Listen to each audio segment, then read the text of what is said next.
പ്രശസ്തമായ നാഗമഠത്ത് തറവാട്ടിലെ മുത്തശ്ശിക്ക് പ്രായാധിക്യമായത് കാരണം അനന്തരാവകാശിക്ക് വേണ്ടി അന്വേഷണം തുടങ്ങി. അതോടെ ആ തറവാട്ടിൽ ദുരന്തങ്ങളുടെ കൊടുങ്കാറ്റ് ആഞ്ഞടിക്കാൻ തുടങ്ങി. ശിവലിംഗത്തിൽ കെട്ടുപിണഞ്ഞു കിടക്കുന്ന നാഗങ്ങളെ സ്വപ്നം കാണുന്ന ആളാകും മുത്തശ്ശിയുടെ പിന്മുറക്കാരിയെന്ന് പ്രവചിക്കപ്പെട്ടതോടെ ബാംഗ്ലൂരിൽ പഠിക്കാൻ പോയ വൈഷ്ണവിയിലേക്ക് നിയോഗം നീണ്ടുചെന്നു. ഇഷ്ടമുള്ള പുരുഷനോടൊപ്പം ദാമ്പത്യ ജീവിതം നയിക്കാൻ ഇഷ്ടപ്പെടുന്ന വൈഷ്ണവി ഈ ഊരാക്കുടുക്കിൽ നിന്ന് രക്ഷപ്പെടാൻ ഉപായങ്ങൾ തേടി. കാമുകനും കൂട്ടുകാരുമൊത്ത് തറവാട്ടിലെത്തിയ വൈഷ്ണവിയുടെ കൂട്ടുകാരന്റെ കൈപ്പിഴ മൂലം വർഷങ്ങൾക്ക് മുൻപ് കൊല ചെയ്യപ്പെട്ട ഒരു നാഗം മൺപുറ്റിനുള്ളിൽ നിന്ന് സ്വതന്ത്രമാക്കപ്പെട്ടു. ദക്ഷകയുടെ വേഷമെടുക്കുന്ന നാഗം നാഗമഠത്തെ ഓരോരുത്തരെയും കൊല്ലാൻ തീരുമാനിക്കുമ്പോൾ സർവശക്തനായ ശിവനാഗം ദക്ഷകയുടെ വഴിമുടക്കുന്നു. കണ്ണിലെ കൃഷ്ണമണി പോലെ നാഗമഠത്തെ മുത്തശ്ശി കാത്തുസൂക്ഷിച്ച മുത്തച്ഛൻ കാവും തറവാടും ദക്ഷകയുടെ പൈശാചിക നീക്കങ്ങൾ മൂലം അംഗപ്പറമ്പാകുന്നു. രാക്ഷസിയും ദൈവവും മുഖാമുഖം കാണുന്ന അംഗം. മഞ്ഞൾ പ്രസാദം ഇനി തുടർന്ന് കാണുക. കുറച്ചു മുമ്പ് ഒരാൾ എന്നെ ഇവിടെ കാണാൻ വന്നിരുന്നു. നാഗമഠത്ത് മനയുടെ അതിർത്തിക്ക് അപ്പുറമുള്ള അതിഥി മന്ദിരത്തിന്റെ നോട്ടക്കാരൻ. അയാൾ എന്തിനായിരിക്കും വന്നതെന്ന് നിങ്ങളോട് ഞാൻ പറയേണ്ടതുണ്ടോ? എന്താ രണ്ടാളും മിണ്ടാതെ നിക്കണത്? കേസിൽ പെട്ട് കിടക്കണ സ്ഥലമല്ലേ അത്? ഇവിടെ വരണവർക്ക് അവിടെ എന്ത് കാര്യം? മുത്തശ്ശി, അത് വൈഷ്ണവിയുടെ കൂട്ടുകാരെ അറിയാതെ അവിടെ പോയതാ. ഒരു തവണ പോയ അബദ്ധത്തിൽ അറിയാതെ പോയതാണെന്ന് കരുതാം. രണ്ടാമതും ഇവിടുന്ന് ഒരാൾ ആ സ്ഥലം ലക്ഷ്യമാക്കി പോയതാണെങ്കിലോ അതിനെപ്പറ്റി എന്താ പറയേണ്ടത്? വൈഷ്ണവിയുടെ കൂട്ടുകാരോട് ഞാനതിന്റെ പ്രശ്നം പറഞ്ഞ് മനസ്സിലാക്കി കൊടുത്തിട്ടുണ്ട്. പിന്നെ ആ വൃദ്ധനായ മനുഷ്യൻ വന്നപ്പോ ഞാൻ തന്നെ അയാളോട് ക്ഷമ പറഞ്ഞ് ഇനി ഇത് ആവർത്തിക്കില്ലെന്ന് അറിയിച്ചു വിട്ടതാ. അയാള് പിന്നെന്തിനാ ഇവിടെ വന്ന് മുത്തശ്ശിയെ ധ്യാനത്തിനിടയിൽ ശല്യപ്പെടുത്തിയത്? അത് തീരെ ശരിയായില്ല. തെറ്റ് നാഗമഠത്തുകാരുടെ ഭാഗത്തു നിന്നല്ലേ ഉണ്ടായത്. എന്നിട്ട് പരാതി പറയാൻ വന്നയാളെ കുറ്റപ്പെടുത്തുന്നത് എന്ത് ന്യായമാണ്? അല്ല, ഞാൻ ഉദ്ദേശിച്ചത്... നീ ഉദ്ദേശിച്ചത് എന്താണെന്ന് എനിക്ക് മനസ്സിലായി. അങ്ങനെ നീ ഉദ്ദേശിക്കണ്ട. വൈഷ്ണവിയുടെ കൂട്ടുകാര് ചെയ്തത് ശരിയായ നടപടിയല്ല. ഞാൻ ഇവിടെ ഇരുന്നാലും നാഗമഠത്ത് മനയിൽ എന്ത് സംഭവിച്ചാലും ഞാൻ അറിയും. നിനക്കും മനസ്സിലായില്ലോ? ആ പ്രശ്നം ഞാൻ തന്നെ ഒതുക്കി തീർത്തതാണല്ലോ മുത്തശ്ശി. മോളെ, ഞാൻ വഴക്കു പറഞ്ഞതല്ല. നമുക്ക് അധികാരമില്ലാത്തൊരു സ്ഥലത്ത് അവിടുത്തെ പ്രശ്നങ്ങൾ അറിയാത്ത വൈഷ്ണവിയുടെ കൂട്ടുകാര് പോയ ഭവിഷ്യത്തിനെ പറ്റി ഓർത്താണ് ഞാൻ ഈ പറയണത്. നീ അവർക്ക് അതിന്റെ വരും വരായികൾ പറഞ്ഞു കൊടുക്കണം. ചോരത്തലപ്പുള്ള കുട്ടികളല്ലേ, അവരെടുത്ത് ചാടും. ആ, വൈഷ്ണവിയോട് ഇക്കാര്യം പ്രത്യേകം പറയാ. ശരി മുത്തശ്ശി. ഞാൻ ക്ഷേത്രത്തിലേക്ക് ചെല്ലട്ടെ. മുത്തശ്ശി, എന്തേ? മുത്തശ്ശനും ശങ്കുണ്ണി നായരും കൂടി ഇന്ന് രാവിലെ മേലേടത്തേക്ക് പുറപ്പെട്ടിട്ടുണ്ട്. അക്കാര്യം മുത്തശ്ശി അറിയിക്കാൻ മുത്തശ്ശൻ പറഞ്ഞിരുന്നു. മേലേടെ എത്തിന്ന് ഉറപ്പാക്കിയിട്ടാണോ പോയത്? എത്തുന്ന് ഉറപ്പാക്കിയിട്ട് തന്നെയാ പോയത്. മേലേടം വിളിച്ചിരുന്നു. ഇത്തവണയും നിരാശയായിരിക്കുമോ ഫലം? എന്തായാലും ഇത്തവണ മേലിടം നിരാശയാക്കില്ല എന്റെ മനസ്സു പറയണു. ഏട്ടൻ പോയ സ്ഥിതിക്ക് ഇവിടുത്തെ നാഗമരണത്തിന്റെ കാരണവും കൊണ്ടേ മടങ്ങി വരൂ. വരിക.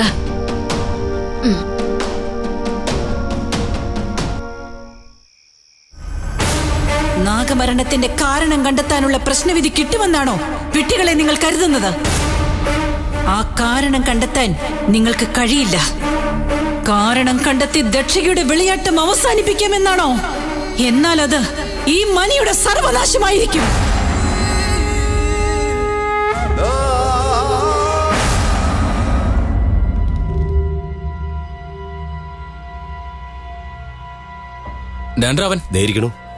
എടാ, നീ ഇവിടെ ആരെ നോക്കിയിരിക്കുക? നമുക്ക് പോണ്ടേ? എടാ, തൊഴുത് കഴിഞ്ഞില്ലേ? എന്നാ പിന്നെ മനയിലേക്ക് പോകാം. ഞാൻ സ്വാതിയെ പ്രതീക്ഷിച്ചിരിക്കടാ. അവളിങ്ങോട്ട് വരട്ടെ, അവളോട് വന്നിട്ട് പോവാം. എടാ, അവളെ ക്ഷേത്രത്തിലേക്ക് വിളിച്ചപ്പോ വരുന്നില്ലെന്നല്ലേ പറഞ്ഞത്? പിന്നെന്തിനാ നീ കാത്തിരിക്കുന്നേ? അതൊന്നുമല്ല, ഞാൻ ഒരു കാര്യം പ്ലാൻ ചെയ്തിട്ടുണ്ട്. അളിയൻ എന്ത് പ്ലാൻ വരയ്ക്കാനാ ഉദ്ദേശിക്കുന്നേ? പോടാ, അവൻ്റെ ഒരു തമാശ. എന്താ നിന്റെ പ്ലാൻ അത് പറ. പറയാം. നിങ്ങളെന്നോട് യോജിക്കില്ലെന്ന് എനിക്കറിയാം. എങ്കിലും എനിക്ക് പറഞ്ഞല്ലേ പറ്റൂ. ആ, അപ്പോ അളിയൻ എന്തോ കുഴപ്പമുണ്ടാക്കാനുള്ള പ്ലാനാണല്ലേ? കുഴപ്പമൊന്നും വരില്ല. നിങ്ങൾ എന്റെ കൂടെ ഒന്ന് നിന്ന് തന്നാ മതി. നീ എന്താ ഉദ്ദേശിക്കുന്ന വെച്ചാ പറ. അന്ന് രാത്രി നമ്മൾ എല്ലാവരും കൂടെ ആ നാഗപ്പറ്റി പരിശോധിക്കാൻ പോയില്ലേ? അതുപോലെ ആ അതിഥി മന്ദിരത്തിലേക്കും നമുക്കൊന്ന് പോണം. നീ എന്തൊക്കെയായി പറയുന്നേ? എന്താടാ, നിങ്ങൾക്ക് എന്റെ കൂടെ വരാൻ പേടിയാണോ? എടാ, പേടിയുള്ളോണ്ടല്ലേ അന്ന് നമ്മൾ പാമ്പിനെ കണ്ട് പേടിച്ചോടിയത്. ഇനിയിപ്പോ അതിഥി മന്ദിരത്തിൽ ചെന്ന് ദക്ഷകയും കണ്ട് പേടിച്ചോടണമായിരിക്കും അല്ലേ? ഓ, അവിടെ പാമ്പിനെ നേരിടേണ്ടി വരും. പക്ഷേ ഇല്ലാത്ത ദക്ഷകയെ പേടിക്കേണ്ട കാര്യമൊന്നുമില്ല. ഇത് കുഴപ്പത്തിലേക്കാണ് പോകുന്നത്. ഈശ്വർ, വൈഷ്ണവി എന്ത് പറഞ്ഞു സ്വാതി? നിന്റെ പ്ലാനൊക്കെ ഞാൻ അവളോട് പറഞ്ഞു. പക്ഷെ അവള് ഭയങ്കര നെഗറ്റീവായിട്ടാ റെസ്പോണ്ട് ചെയ്തേ. ഈ മനയിൽ എല്ലാരും ഓരോരോ പ്രോബ്ലംസ് ഫേസ് ചെയ്തോണ്ടിരിക്കുമ്പോ ആ സ്ഥലത്തേക്ക് രാത്രിയിൽ പോകണ്ടെന്ന് അവള് പറയുന്നത്. ഏതായാലും വൈഷ്ണവി കൂടെ വരില്ലെന്ന് പറഞ്ഞു. നിന്നോട് തനിയെ പോകണ്ടെന്നും. വൈഷ്ണവി പറഞ്ഞത് വളരെ കറക്റ്റാ. രാത്രിയിൽ ആ സ്ഥലത്തേക്കുള്ള യാത്ര ജീവൻ പണയം വെച്ചുള്ള കളിയാ. അത് വേണ്ട. എടാ, കാവൽക്കാരൻ അവിടെ കണ്ണിൽ എണ്ണ ഒഴിച്ച് ഉറക്കമില്ലാതെ കാത്തിരിക്കുമായിരിക്കും. ഇനി അവിടെ ചെന്ന് അയാൾ പുറകിലൂടെ വന്ന് നമ്മളെ പേടിപ്പിക്കും. എടാ, അയാൾ അവിടെ പകല് മാത്രമേ ഉണ്ടാവാൻ സാധ്യതയുള്ളൂ.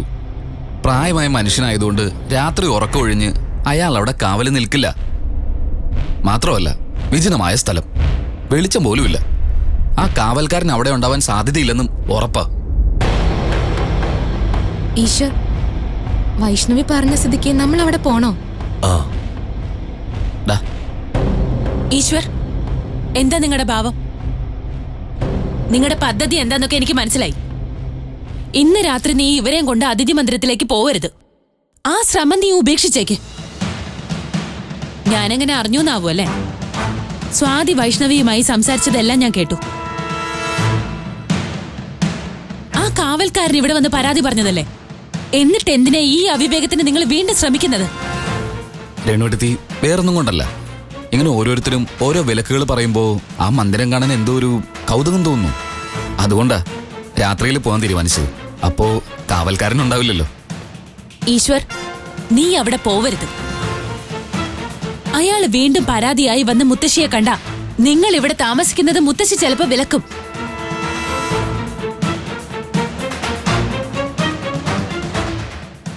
അതുകൊണ്ട് അവിടെ പോണ്ട.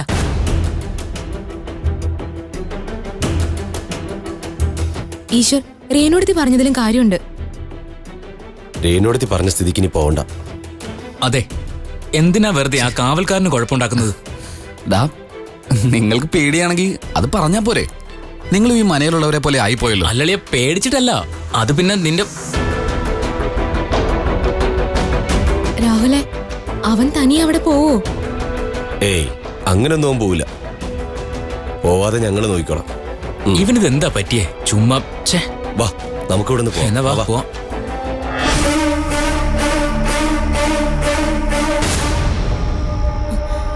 രേണുടുത്തി, നീ മുത്തശ്ശി. രേണു, കാത്തു നിന്ന് മുഷിഞ്ഞോ മോളെ? ഇല്ല മുത്തശ്ശി. നിലവറയിൽ നിന്നും ഇറങ്ങാൻ നേരം ഒരു തലചുറ്റല് പോലെ തോന്നി. പിന്നെ കുറച്ചു നേരം വിശ്രമിച്ചു. അതും മാറിയ ശേഷം ഇങ്ങോട്ട് ഇറങ്ങിയത്. മുത്തശ്ശി, ഈ കഠിനമായ വ്രതം മുത്തശ്ശിയെ നന്നായി തളർത്തുന്നുണ്ട്. നാഗദേവി വെളിപാട് തരുന്നില്ലെങ്കിൽ ഈ ധ്യാനവും ഉപവാസവും തുടരുന്നോണ്ട് എന്താ പ്രയോജനം? ഞങ്ങൾക്കെല്ലാം മുത്തശ്ശിയുടെ കാര്യത്തിൽ വലിയ സങ്കടമുണ്ട്. നാഗമടത്ത് മനയിലെ ഒരാള് ധ്യാനവും ഉപവാസവും ചെയ്താ നാഗദേവി പ്രസാദിച്ച് വെളിപാട് തരുമെങ്കിൽ ഞാൻ തന്നെ അത് ചെയ്യാമായിരുന്നു. മുത്തശ്ശി, ഞാനത് ചെയ്തോട്ടെ. അതൊന്നും പാടില്ല രേണു. ഇക്കാര്യത്തിൽ നിന്നെ ഞാൻ തടയില്ലായിരുന്നു മോളെ. അടുത്ത നാഗമടത്തമ്മയാകേണ്ടവൾ നീയാണെന്ന് തെളിഞ്ഞിരുന്നെങ്കിൽ നന്നായിരുന്നു. ആ സ്വപ്നദർശനം രേണുടുത്തിക്ക് ഉണ്ടായിട്ടില്ലല്ലോ. രേണുടുത്തിക്കായിരുന്നു നാഗദേവി ആ ദർശനം കൊടുക്കേണ്ടിയിരുന്നത്. ആ, ഇനി അതേപ്പറ്റിയൊക്കെ എന്തിനാ പറയണത്? വരിക, നമുക്ക് പൂജ തുടങ്ങാം.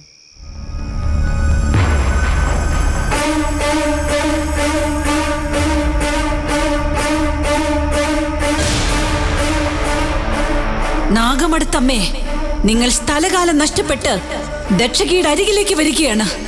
നിങ്ങൾക്ക് അനുഭവപ്പെട്ട തലകറക്കം അതിനുള്ള നിമിത്തമാണ്. ഇവിടെ ഇന്ന് നാഗമടത്തം അവസാനിക്കാൻ പോവുകയാണ്.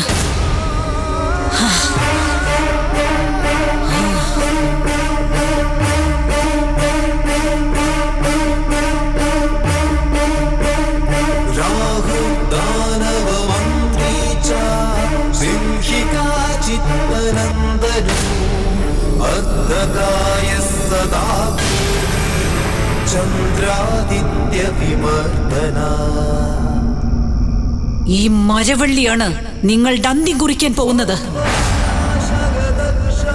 ഈ കാവിന് വേണ്ടി ജീവിതം മാറ്റിവെച്ച് നിങ്ങളുടെ ജീവൻ ഈ കാവിൽ തന്നെ അവസാനിക്കാൻ പോകുന്നു. ഇതിൽ കിടന്ന് നിങ്ങൾ പിടയും, പിടഞ്ഞു പിടഞ്ഞു മരിക്കും.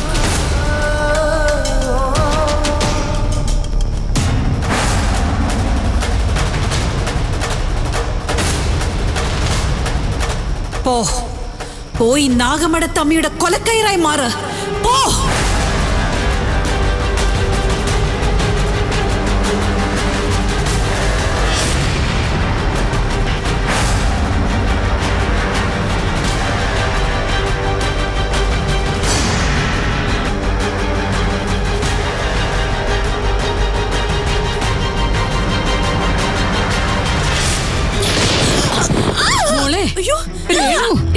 എന്റെ നാഗത്തമ്മാരെ, എന്താ ഇത്? ശംഭോ മഹാദേവ, ദേവാദിദേവ. നാഗമടത്തമ്മേ, നിങ്ങൾ രക്ഷപ്പെട്ടിരിക്കുന്നു.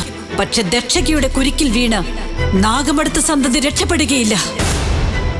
അവളെ ഞാൻ തീർക്കും. ദേവാദിദേവ, മഹാദേവ.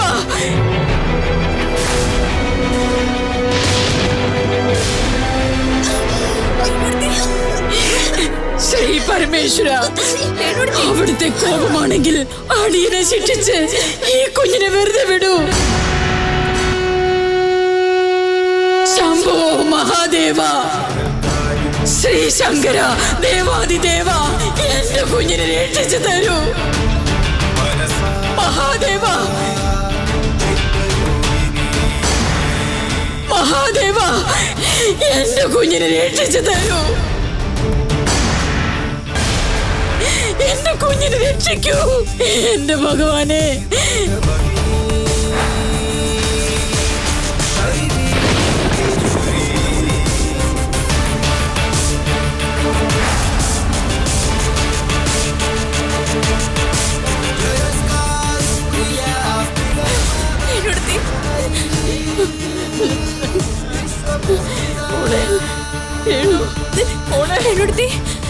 ഒന്നുമില്ലല്ലോ. മുത്തശ്ശി,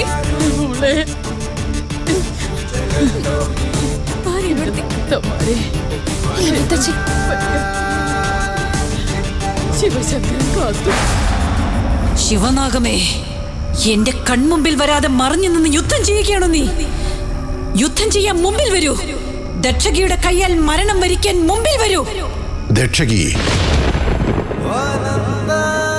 വീണ്ടും നീ ശിവനാഗത്തെ വെല്ലുവിളിക്കാതിരിക്കൂ.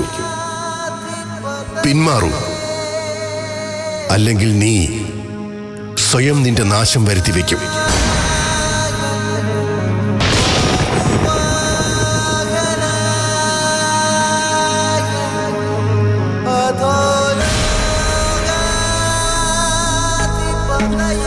മോളെ രേണു, നിനക്ക് കുഴപ്പമൊന്നും പറ്റിയില്ലല്ലോ.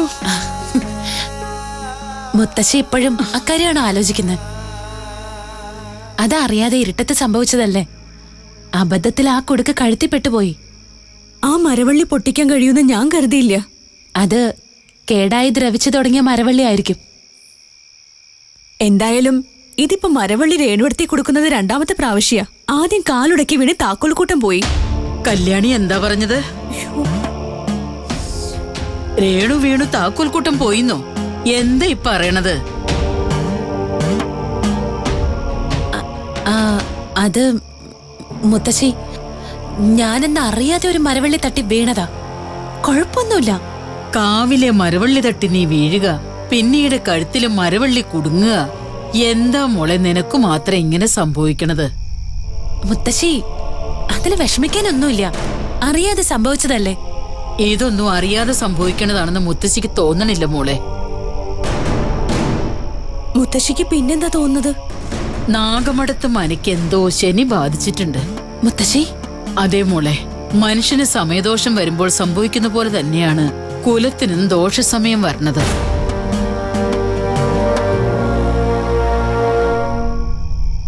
എന്തൊക്കെയോ പ്രശ്നങ്ങൾ ഈ മനയെ ചൂഴ്ന്നു നിൽക്കുന്നുണ്ട്. നാഗദേവി അനുഗ്രഹിച്ച് ആ വെളിപാട് എനിക്ക് തരാത്തത് എന്തേ എന്നാണ് എന്റെ ആശങ്ക.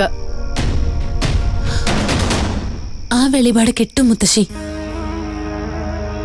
മുത്തശ്ശിയുടെ ധ്യാനത്തിനും ഉപവാസത്തിനും ഫലം കിട്ടാതിരിക്കില്ല.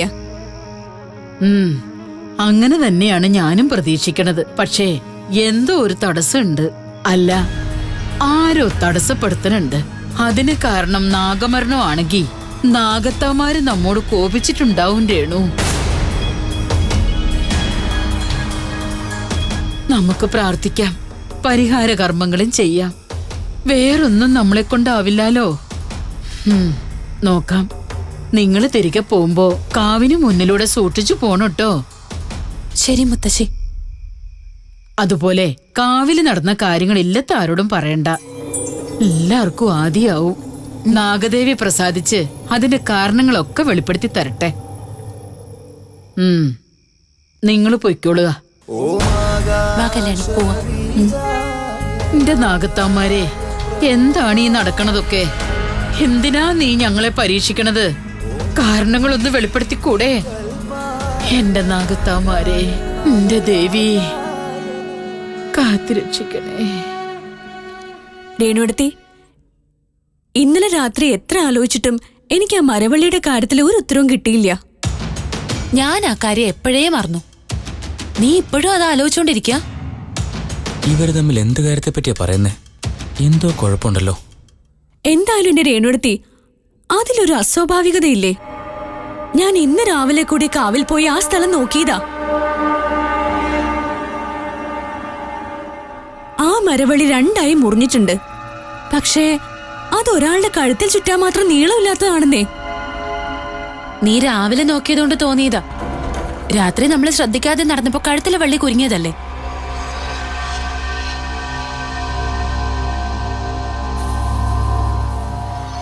കാവിലെ ഒരു വള്ളി രേണുവടുത്തിയുടെ കഴുത്തി ചുറ്റിയ കാര്യമല്ലേ നിങ്ങൾ പറഞ്ഞോണ്ടിരിക്കുന്നേ? ഞങ്ങള് സംസാരിക്കുന്നത് ഒളിച്ചു നിന്ന് കേക്കലാണോ തന്റെ പണി? താൻ ആള് കൊള്ളാലോ. അയ്യേ, ഞാൻ ഒളിച്ചു കേട്ടൊന്നുമല്ല. നിങ്ങൾ കാണാതെ മാറി നിന്ന് കേട്ടതല്ലേ? രേണുവടുത്തിയെ വള്ളിയെ കുടിക്കാതെ ആരാണെന്നറിയോ? ആരാണെന്നാ സുന്ദര പറയുന്നേ? ഞാൻ കാവിൽ കണ്ട പെണ്ണില്ലേ, അവള് തന്നെ. അവള് ദക്ഷകിയാണെന്ന് പറഞ്ഞപ്പോ നിങ്ങൾ ആരെങ്കിലും വിശ്വസിച്ചോ? ഇല്ലല്ലോ. എടോ സുന്ദരേ, ഈ ദക്ഷകിയെ പറ്റി ഞാൻ അന്ന് തന്നോട് പറഞ്ഞ കാര്യം സത്യമാണെന്നാണോ താൻ ഇപ്പോഴും കരുതുന്നത്? എന്താ, സത്യമല്ലേ? സത്യമല്ല. തന്നെ ഒന്ന് പേടിപ്പിക്കാൻ വേണ്ടി ഞാനൊരു കള്ളം പറഞ്ഞതല്ലേ. ഓ, ഇപ്പൊ സുന്ദറിന്റെ ദക്ഷകി പേടി മാറിയില്ലേ? കല്യാണി ദക്ഷകിയെ പറ്റി പറഞ്ഞത് കള്ളമായിരിക്കും. പക്ഷേ വസുമതി ആന്റി കള്ളം പറയാറില്ല. ആന്റി പറഞ്ഞത് ശരിയാണെന്നാ എന്റെ വിശ്വാസം. ഇതിപ്പോ തമാശയ്ക്കൊരു കാര്യം പറഞ്ഞത് കുഴപ്പമായെന്നാ തോന്നുന്നത്. സുന്ദരേ, വസുമതി അമ്മായി മാത്രല്ലല്ലോ, ഞാനും പറഞ്ഞില്ലേ ദക്ഷകിയെ പറ്റി. അതെല്ലാം വെറും കഥകളാ. താൻ അതൊക്കെ ആ അർത്ഥത്തിലെടുത്താ മതി. അങ്ങനെയാണെങ്കിൽ പിന്നെന്താ? കാവിൽ ഞാൻ കണ്ട ആ പെണ്ണേതാ? ആ കിലുക്കം എവിടുന്ന് വന്നു? കിണറ്റീന്ന് കേട്ട ആ ശബ്ദം എവിടുന്നാ? അതിഥി മന്ദിരത്തിൽ ദക്ഷയ്ക്ക് നടക്കാറുണ്ടെന്ന് പറഞ്ഞതും കള്ളമാണോ? രേണുവടുത്തി, ഇത് കുഴപ്പമായെന്നാ തോന്നുന്നത്. നിങ്ങൾ എന്തെങ്കിലും പറഞ്ഞോ? സുന്ദരേ, മറ്റുള്ളവര് പറഞ്ഞതെല്ലാം താൻ മനസ്സിൽ നിന്ന് കളഞ്ഞേക്ക്. തനിക്ക് ഞാൻ പറയുന്നത് വിശ്വാസമാണല്ലോ. രേണുവടുത്തി, ഞാൻ പറയുന്ന ഒന്ന് വിശ്വസിക്ക്. ദക്ഷയ്ക്ക് പുറകിലൂടെ നാഗമായി വന്ന് എല്ലാവരും കൊത്തും. എനിക്ക് എന്താണ് ഇവിടെ? പെണ്ണുങ്ങളുമായിട്ട് കൂടുതൽ കൊഞ്ചിക്കൊടരുന്ന് പലവട്ടം പറഞ്ഞിട്ടില്ലേ? ഉണ്ണിയേട്ടാ, ഞാൻ ദക്ഷകിയുടെ കഥ ഇവർക്ക് പറഞ്ഞു കൊടുക്കായിരുന്നു. നിന്റെ ഒരു ദക്ഷകി കഥ.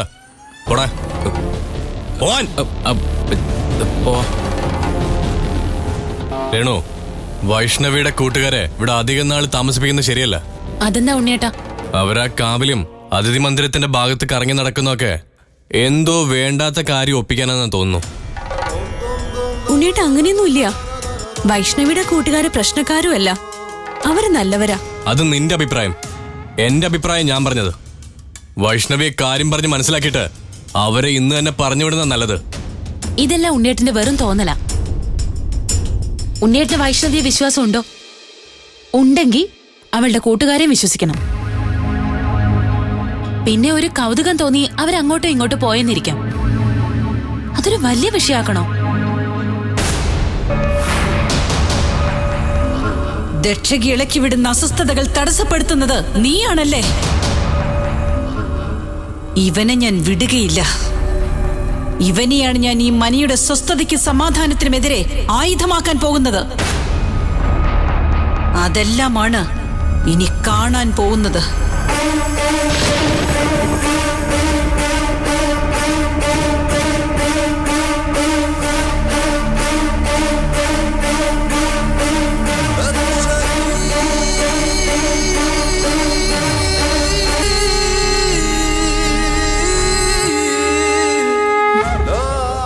രേണുടുത്തി, ഉണ്ണിയുടെ നോട്ടം അത്ര പന്തിയല്ലല്ലോ. നല്ല ദേഷ്യം വന്നിട്ടുണ്ട്. വല്ല വഴക്കുണ്ടാക്കാനുള്ള പുറപ്പാടാണോ? സിംഹികാ ചിത്തനന്ദനൂ